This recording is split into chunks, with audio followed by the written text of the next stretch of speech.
Inscript keyboard കേന്ദ്ര സർക്കാർ സ്ഥാപനമായ സീഡാക് ഇന്ത്യൻ ഭാഷകൾക്കു വേണ്ടി പൊതുവായി രൂപപ്പെടുത്തിയ കീബോർഡ് ലേഔട്ടാണ് ഇൻസ്ക്രിപ്റ്റ്. ഒരേ അക്ഷരമാലാക്രമമുള്ള ഇന്ത്യൻ ഭാഷകൾക്കു വേണ്ടിയുള്ള കീബോർഡ് ലേഔട്ടാണ് ഇൻസ്ക്രിപ്റ്റ് എന്നത്.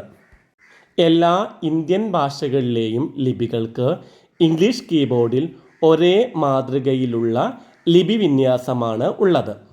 അതായത് മലയാളത്തിലെ ആ എന്ന ലിപി ഇംഗ്ലീഷ് കീബോർഡിലെ ഉ എന്ന കീയിലാണെങ്കിൽ ഹിന്ദി, കന്നഡ, തെലുങ്ക് തുടങ്ങിയ ഭാഷകളിലെയും ഇപ്രകാരത്തിൽ ഉ എന്ന കീയിൽ തന്നെയായിരിക്കും. അതിനാൽ ഇൻസ്ക്രിപ്റ്റിൽ ഏതെങ്കിലും ഒരു ഭാഷാ ടൈപ്പിംഗ് പരിശീലിച്ചയാൾക്ക് മറ്റു ഭാരതീയ ഭാഷകളിലെ ടൈപ്പിംഗ് വളരെ വേഗത്തിൽ അനായാസത്തിൽ ചെയ്യാനായിട്ട് സാധിക്കും. ഇൻസ്ക്രിപ്റ്റിൽ സ്വരങ്ങളുടെ ഉപലിപികൾക്ക് സ്വതന്ത്രമായ കീകൾ ഉണ്ടെങ്കിലും വ്യഞ്ജനങ്ങളുടെ ഉപലിപികൾക്ക് സ്വതന്ത്രമായ കീകളില്ല. കൂട്ടക്ഷര ലിപികൾ രൂപപ്പെടുത്തുന്നതിനുള്ള ലിങ്ക് കീയായി ഉ ആണ് ഉപയോഗിക്കുന്നത്. ഇൻസ്ക്രിപ്റ്റ് കീബോർഡിൽ കൈയെഴുത്തിലെ ക്രമത്തിലല്ല ലിപികൾ ടൈപ്പ് ചെയ്യുന്നത്. വർണ്ണങ്ങളുടെ ഉച്ചാരണക്രമമാണ് ഇൻസ്ക്രിപ്റ്റ് കീബോർഡിൽ ടൈപ്പിങ്ങിനായി പിന്തുടരുന്നത്.